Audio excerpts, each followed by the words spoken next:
I've argued in my book and elsewhere that nations as affluent as we are have a moral obligation to give, that we can't regard ourselves as ethically decent people unless we're giving something reasonably significant to help people in extreme poverty. If we have so much to spare, we have all sorts of luxuries that we spend money on without thinking twice. There are over 1 billion people in the world in desperate need. There are, according to UNICEF, something like 25,000 children who die every day from avoidable poverty-related causes. We could and should be doing something about those deaths, and it's not only the deaths of children, but trying to give people essentially a decent life, a minimally decent human existence, is something that we can contribute to.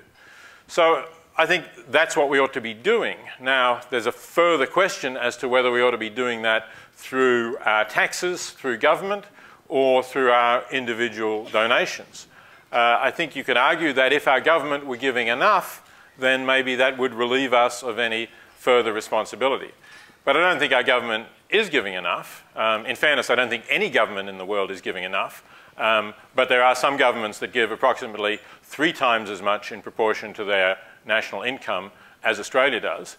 And I think we should at least be up there with them.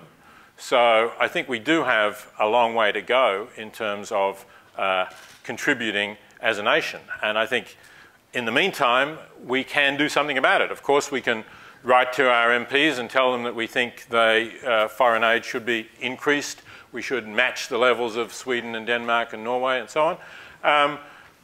We should also tell them to make sure that it's as effective as possible. That's another important thing that this government is trying to do something about.